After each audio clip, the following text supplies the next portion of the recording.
अस्सलामु अलैकुम वरहमतुल्लाहि वबरकातुहू। सामईन, सिरातल मुस्तकीम चैनल पे फिर से एक बार खुशामदीद। उम्मीद है कि आप सब खैरियत से होंगे। आपसे गुजारिश है कि अगर आप इस चैनल पे नए हैं तो चैनल को सब्सक्राइब करें, ऑडियो को लाइक करें, ज़्यादा से ज़्यादा शेयर करें और बेल आइकॉन पे क्लिक करें ताकि आपको नए ऑडियो की नोटिफिकेशन मिलती रहे। अल्लाह आपको बेहतरीन बदला दे। शमशीर बेनियाम हज़रत खालिद बिन वलीद रज़ी अल्लाह अन्हु की दास्तान शुजाअत इनायतुल्लाह अल्तमश। बिस्मिल्लाहिर्रहमानिर्रहीम। हज़रत खालिद रज़ी अल्लाह अन्हु ने और कई कबीलों को मुती किया और इन्हें इर्तिदाद की कड़ी सजा दी। इन पर अपनी शर्तें आयत की। इस्लाम से जो मुनहरिफ हो गए थे इन्हें दोबारा हल्का बगोश इस्लाम किया। तलीहा की नबूवत को भी खालिद रज़ियल्लाहु अन्हु ने ख़त्म कर दिया और उयैना जो यहूदियों से बढ़कर मुसलमानों का दुश्मन था, ऐसा भागा कि उसने इराक जा दम लिया, मगर उसका जहर अभी पीछे रह गया था। यह जहर औरत की शक्ल में था जो सलमा कहलाती थी। उसका पूरा नाम उम्मे जम्ल सलमा बिन्त मालिक था। सलमा बनु फराजा के सरदारों के खानदानों की एक मशहूर औरत उम्मे कुरफा की बेटी थी। रसूल करीम सल्लल्लाहु अलैहि वसल्लम की जिंदगी का वाकिया है कि ज़ैद बिन हारिस उसामा रज़ियल्लाहु अन्हु के वालिद बनी फराजा के इलाके में जा निकले। ये कबीला मुसलमानों का जानी दुश्मन था। वादी ये कुर्रा में ज़ैद रज़ियल्लाहु अन्हु का सामना बनी फराजा के चंद आदमियों से हो गया। ज़ैद के साथ बहुत थोड़े आदमी थे। बनी फराजा के इन आदमियों ने इन सब को कत्ल कर दिया और ज़ैद रज़ियल्लाहु अन्हु को गहरे जख्म आए। वो गिरते पड़ते मदीना पहुंच गए। जब इनके जख्म ठीक हो गए तो रसूल अकरम सल्लल्लाहु अलैहि वसल्लम ने इन्हें बाकायदा फौजी दस्ते देकर बनी फराजा पर हमले के लिए भेजा था। मुसलमानों ने बनी फराजा के बहुत से आदमियों को हलाक और कुछ को कैदी कर लिया। झड़प बड़ी खूंरेज थी। इन कैदियों में उम्मे कुरफा फातिमा बिन्त बदर थी। इस औरत की शोहरत यह थी कि ये अपने कबीले के अलावा दूसरे कबीलों को भी मुसलमानों के खिलाफ भड़काती रहती थी। उसे मदीना लाकर सजाए मौत दे दी गई। इसके साथ इसकी कमसीन बेटी उम्मे जम्ल सलमा भी थी। रसूल करीम सल्लल्लाहु अलैहि वसल्लम ने यह लड़की उम्मुल मोमिनीन हज़रत आयशा रज़ियल्लाहु अन्हा सिद्दीक़ा के हवाले कर दी। उसे प्यार से रखा गया, मगर वो हर वक्त उदास रहती थी। आयशा रज़ियल्लाहु अन्हु ने उस पर रहम करते हुए उसे आज़ाद कर दिया। बजाय इसके सलमा मुसलमानों की शुक्रगुजार होती। उसे लोंडी न रहने दिया गया और आज़ाद करके उसे उसकी ऊंची हैसियत में वापस भेज दिया गया है। इसने अपने दिल में अपनी माँ के कत्ल का इंतकाम रख लिया और जंगी तरबियत हासिल करने लगी। वो सरदारों के खानदान की लड़की थी। उसमें क़ियादत के ज़ोहर भी पैदा हो गए। उसने मुसलमानों के खिलाफ एक लश्कर तैयार कर लिया और मदीना पर हमले के लिए पर तोलने लगी। मगर मुसलमान एक जंगी कुव्वत बन चुके थे, इसलिए सलमा मदीने के करीब आने की जुर्रत न कर सकी। अब तलीहा और उयैना को शिकस्त हुई तो सलमा मैदान में आ गई। उसकी माँ उयैना की चचाजाद बहन थी। जिन कबीलों ने खालिद रज़ियल्लाहु अन्हु से टक्कर ली थी, उन्हें ये लड़ाई बड़ी महंगी पड़ी थी। जो बच गए थे वो इधर उधर भाग गए थे। इनमें गतफान, तई, बनु सलीम और हवाजन के बाद सरकर्दा वो लोग सलमा के यहाँ जा पहुंचे और अहद किया कि सलमा अगर उनका साथ दे तो वो मुसलमानों से इंतकाम लेने के लिए जाने कुर्बान कर देंगे। सलमा तो मौके की तलाश में थी। वो तैयार हो गई और चंद दिनों में अपना लश्कर तैयार करके रवाना हो गई। उस वक्त खालिद रज़ियल्लाहु अन्हु बज़ाखा में थे, जहां उन्होंने तलीहा को शिकस्त दी थी। इन्हें इत्तिला मिली कि बनु फराजा का लश्कर आ रहा है। खालिद रज़ियल्लाहु अन्हु ने अपने दस्तों को तैयार कर लिया। जिस तरह सलमा की मां अपने जंगी ऊंट पर सवार होकर लश्कर के आगे आगे चला करती थी, इसी तरह सलमा भी अपने लश्कर के आगे आगे थी। उसके इर्द गिर्द 100 शतुर सवारों का घेरा था, जो तलवारों और बर्चियों से मुसल्ला था। ये लश्कर जोश व खरोश बल्कि कहर और गजब के नारे लगाता आ रहा था। खालिद रज़ियल्लाहु अन्हु ने इंतजार न किया कि दुश्मन और करीब आए। उनके साथ नफरी थोड़ी थी। वो दुश्मन को इतनी मोहलत नहीं देना चाहते थे कि वो हमले की तरतीब या कलील तादाद मुसलमानों को नफरी की इफरात के बलबूते पर घेरे में लेने की पोजीशन में आ जाए। खालिद रज़ियल्लाहु अन्हु ने हल्ला बोलने के अंदाज से हमला कर दिया। इन्हें मालूम था कि दुश्मन का लश्कर सफर का थका हुआ है।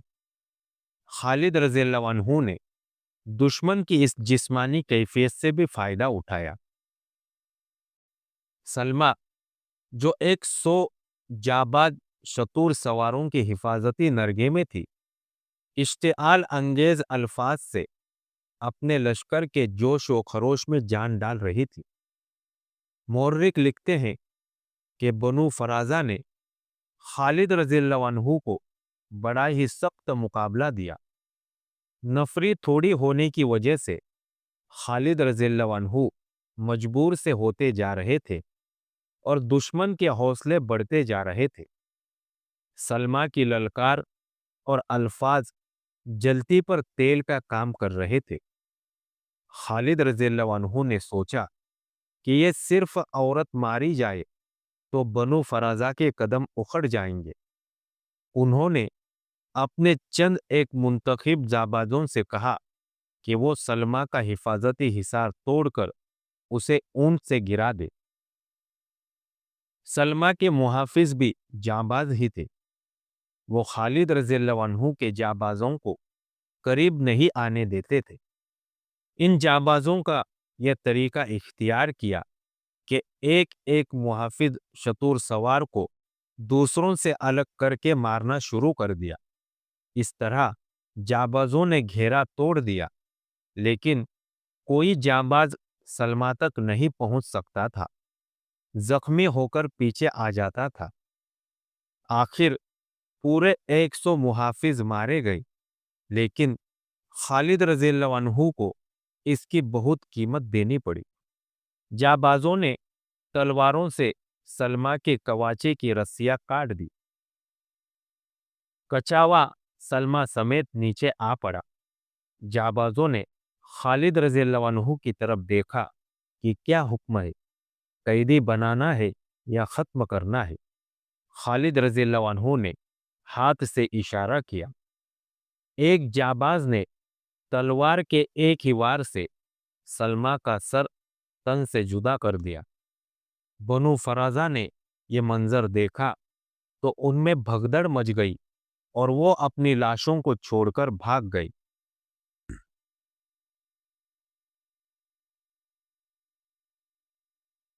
मदीना से तकरीबन 275 मील शुमाल मशरिक में बत्ता नाम का एक छोटा सा गांव है, जिसमें बद्दुओं के चंद एक कुंबे आबाद थे। इस गांव को कोई अहमियत, कोई हैसियत हासिल नहीं।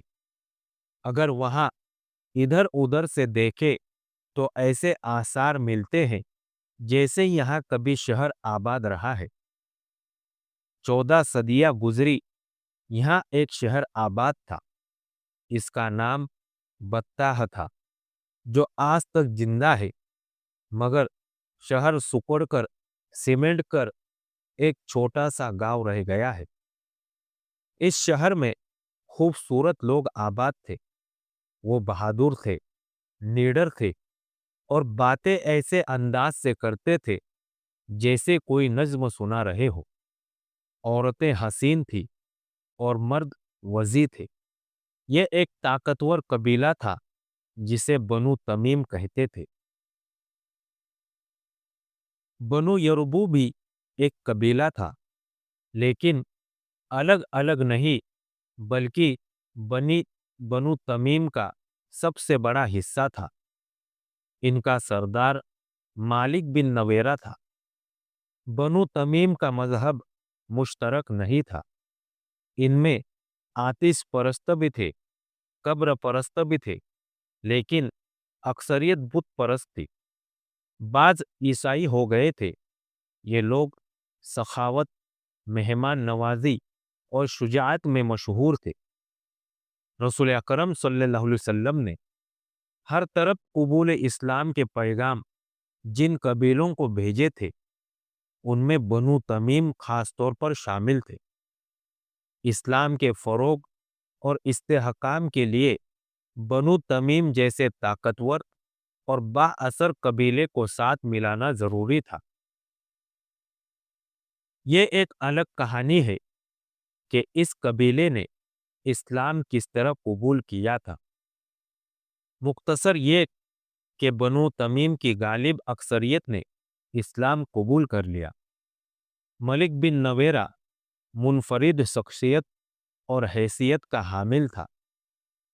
वह आसानी से अपने अकीदे बदलने वाला आदमी नहीं था, लेकिन उसने देखा कि बनु तमीम के बेशतर कबाइल मुसलमान हो गए हैं, तो उसने अपनी मकबूलियत और अपनी सरदारी को कायम रखने के लिए इस्लाम कबूल कर लिया। चूंकि यही शख्स ज्यादा बारोब और असर व रसूख रखने वाला था, इसलिए रसूल करीम सल्लल्लाहु अलैहि वसल्लम ने इसे बत्ताह का अमीर मुकर्रर कर दिया। ज़कात, अशर, दिगर महसूल और वाजिबात उसूल करके मदीना भिजवाना उसकी जिम्मेदारी थी। मशहूर मुअर्रिख बिलाजी और मोहम्मद हुसैन हैकल लिखते हैं कि मालिक बिन नवेरा बड़ा वजी और खूबसूरत आदमी था। उसके कद काठी में अजीब सी कशिश थी। उसके सर के बाल लंबे और खूबसूरत थे। शहसवार ऐसा कि कोई उसके मुकाबले में ठहर नहीं सकता था। अच्छा खासा शायर था। आवाज में मिठास और तरन्नुम था, और उसमें सबसे बड़ी खूबी ये थी कि हंसमुख था। गम के मारे हुओं को हंसा देता था। उसमें खराबी ये थी कि उसमें गुरूर और तकब्बुर बहुत था। इसकी एक वजह तो उसकी वो हैसियत थी जो इसे बनु तमीम ने और खुसूसन अपने कबीले में हासिल थी। दूसरी वजह उसका मर्दाना हुस्न और दिगर मर्दाना औसाफ थे, जो एक तिलिस्म की तरह दूसरों पर तारी हो जाते थे। उसका ताल्लुक मुतअद्दिद औरतों के साथ था। कबीले की जवान लड़कियां उसका कुर्ब हासिल करने की ख्वाह और कोशा रहती थी, लेकिन वो वक्ती ताल्लुक रखता और किसी को बीवी नहीं बनाता था। कहता था कि इस तरह एक औरत उसके हम पल्ला हो जाएगी। हालांकि उस वक्त बीवियों को ये मुकाम हासिल नहीं था। वो कबीलों की औरतों के दिलों में बसता था। अलम नहाल बनूम तमीम का एक मामूली सा आदमी था, जिसे लोग सिर्फ नाम से पहचानते थे। उसे कोई रुतबा और कोई ऊंचा मुकाम हासिल नहीं था।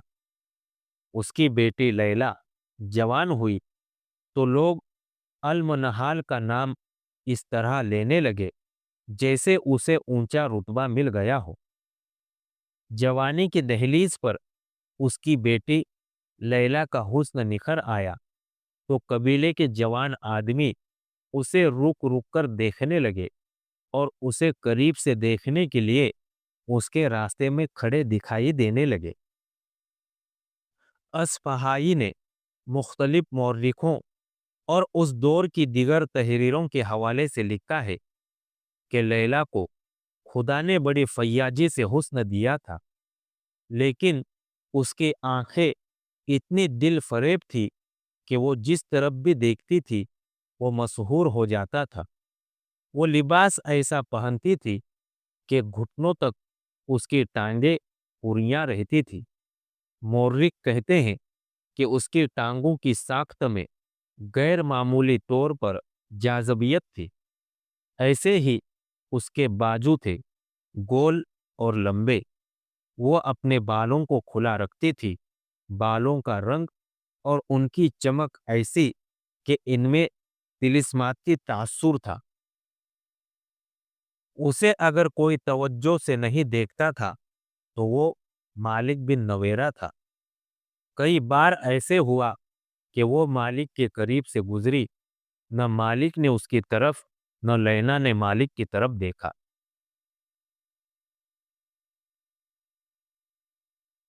एक रोज लैला अपनी ऊंटनी को पानी पिलाकर ला रही थी। रास्ते में उसे एक औरत मिल गई। लैला उसे जानती थी। वो मालिक बिन नवेरा की खास मुलाजिमा थी। उसने लैला को रोक लिया। लैला मुलाजिमा ने उसे कहा, तू उससे ज्यादा गुरूर कर सकती है।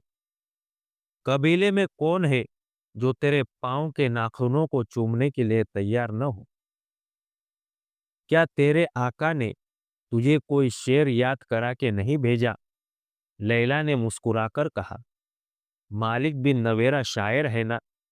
क्या मैं झूठ कह रही हूं कि तुझे तेरे आका ने मेरे लिए कोई पैगाम देकर भेजा है? मैं मर्दों की आंखों में उनके दिलों के पैगाम पढ़ लिया करती हूँ। खुदा की कसम, अधेड़ उम्र मुलाजिमा ने कहा, तू इसी उम्र में दानाई की बातें करने लगी है। अगर तूने मेरी आंखों में मेरे आका का पैगाम पढ़ लिया है तो तेरा क्या जवाब होगा? वो तो तेरे लिए बेकरार है। इस बस्ती में मुझे कोई ऐसा आदमी दिखा सकती हो जो मेरे लिए बेकरार नहीं? लैला ने बावकार लहजे में कहा। लेकिन मेरे आका की बात कुछ और है, मुलाजमा ने कहा। सिर्फ इतनी बात और है कि वो दूसरे आदमियों की तरह मेरी तरफ देखता नहीं। लैला ने कहा, और मैं जानती हूं कि वो मेरी तरफ क्यों नहीं देखता। वो चाहता है कि मैं उसकी तरफ देखूं। वो सरदार है ना, अपने आप को बहुत खूबसूरत समझता है। उसे कहना, लैला तुम्हारी तरफ कभी नहीं देखेगी। क्या वो इस जवाब से मायूस नहीं होगा? मुलाजमा ने कहा, और क्या तू खुश नसीब नहीं कि मालिक बिन नवेरा जैसा मर्द तुझे चाहता है? वो तेरे कदमों में सोने के टुकड़े रख देगा। उसे कहो मेरे कदमों में सर रखे। लैला ने कहा, क्या तू जानती नहीं कि उसने इतनी दिलेरी से मुझे ये पैगाम क्यों भेजा है? क्योंकि वो सरदार है। मेरा बाप उसके मुकाबले में कुछ भी नहीं। उसने मेरी तौहीन की है। तो क्या तू किसी और को चाहती है? मुलाजमा ने पूछा। लैला ने कहकहा लगाया और जवाब में कुछ भी न कहा। फिर मैं उसे क्या कहूँ? मुलाजमा ने पूछा। मैंने जो कहना था कह दिया है, लैला ने कहा।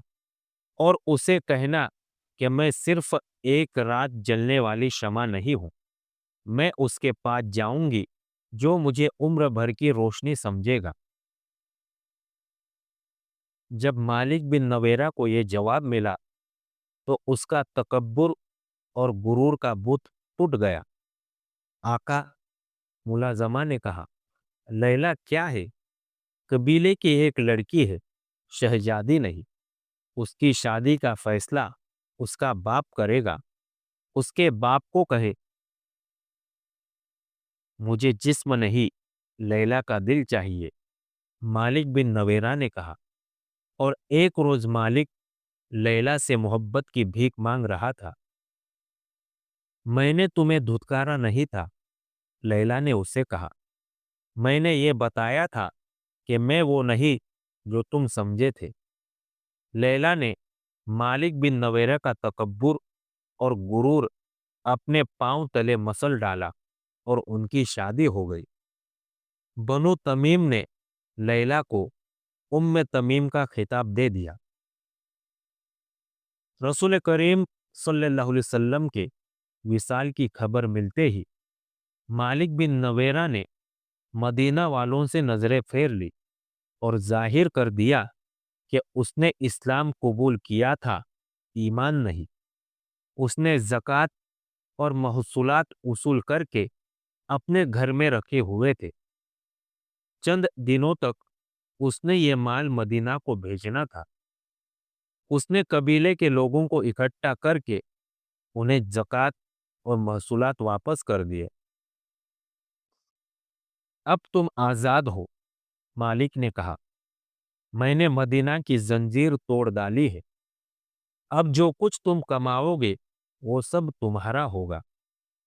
لوگوں نے داد و تحسین کے نعرے بلند کیے۔ مالک بہت خوش تھا کہ مدینہ سے تعلق توڑ کر وہ اپنے قبیلے کا پھر خود مختار سردار بن گیا ہے، مگر اس کی خوشی زیادہ دیر تک قائم نہ رہ سکی۔ دو تین قبیلوں کے سرکردہ آدمیوں نے مالک سے کہا کہ اس نے مدینہ سے تعلق توڑ کر اچھا نہیں کیا۔ مالک نے انہیں مدینہ کے خلاف کرنے کی بہت کوشش کی، لیکن اس کی زبان کا جادو نہ چل سکا۔ زکوٰۃ اور محصولات کی ادائیگی کے مسئلے پر بنو تمیم تین حصوں میں بٹ گئے۔ ایک وہ تھے جو زکوٰۃ وغیرہ کی ادائیگی کرنا چاہتے تھے، دوسرے وہ جو مدینہ والوں کے ساتھ کوئی تعلق نہیں رکھنا چاہتے تھے، اور تیسرے وہ تھے جن کے لیے فیصلہ کرنا مشکل ہو گیا تھا کہ کیا کریں۔ ان سب کے اختلاف اتنے بڑھ گئے کہ قبیلوں کے آپس میں خونریز لڑائیاں شروع ہو گئی۔ اتنے میں سجا اپنا لشکر لے کر آ گئی۔ سجا کا ذکر پہلے آ چکا ہے۔ اس نے نبوت کا دعویٰ کیا تھا۔ حارث کی بیٹی سجا اپنے لشکر کے ساتھ مالک بن نویرہ کے قبیلے بنو یربو کے علاقے میں جا خیمہ زن ہوئی۔ اس نے مالک بن نویرہ کو بلا کر کہا کہ وہ مدینہ پر حملہ کرنا چاہتی ہے۔ اگر تم اپنے قبیلے کو میرے لشکر میں شامل کر دو تو ہم مسلمانوں کو ہمیشہ کے لیے ختم کر سکتے ہیں۔ سجا نے کہا، تمہیں معلوم ہوگا کہ میں بنو یربو میں سے ہوں۔ خدا کی قسم، مالک بن نویرہ نے کہا، میں تمہارا دست راست بن جاؤں گا، لیکن ایک شرط ہے جو دراصل ہماری ضرورت ہے۔ تم دیکھ رہی ہو کہ بنو تمیم کے قبیلوں میں دشمنی پیدا ہو چکی ہے۔ ان سب کو مصالحت کی دعوت دے کر انہیں مدینہ پر حملے کے لیے تیار کریں گے۔ اگر یہ مصالحت پر آمادہ نہ ہوئے تو انہیں ہم تباہ کر دیں گے۔ اگر تم نے انہیں ختم نہ کیا تو یہ سب مل کر تمہارے خلاف ہو جائیں گے۔ ان میں مدینے کے وفادار بھی ہیں، انہوں نے اسلام کو سچے دل سے قبول کر لیا ہے۔ مالک بن نویرہ کی خواہش یہ تھی کہ سجا کے لشکر کو ساتھ ملا کر بنو تمیم کے مسلمانوں کو اور اپنے دیگر مخالفین کو ختم کیا جائے۔ مورخ لکھتے ہیں کہ سجا مالک بن نویرہ کے مردانہ حسن اور جلال سے متاثر ہو گئی تھی۔ اس نے مالک کی بات فوراً مان لی۔ دونوں نے تمام قبیلوں کے سرداروں کو مصالحت کے پیغام بھیجے۔ پیغام میں یہ بھی شامل تھا کہ مدینہ پر حملہ کیا جائے گا۔ صرف ایک قبیلے کا سردار وکیع بن مالک تھا جس نے ان سے مصالحت قبول کر لی۔ باقی تمام قبیلوں نے انکار کر دیا۔ اس کے نتیجے میں سجا، مالک اور وکیع کے متحدہ لشکر نے دوسرے قبیلوں پر حملہ کر دیا۔ بڑے خونریز لڑائیاں لڑی گئی۔ بنو تمیم جو سخاوت، مہمان نوازی اور زبان کی چاشنی کے لیے مشہور تھے، ایک دوسرے کے لیے وحشی اور درندے بن گئے۔ بستیاں اجڑ گئی، خون بہہ گیا، لاشیں بکھر گئی۔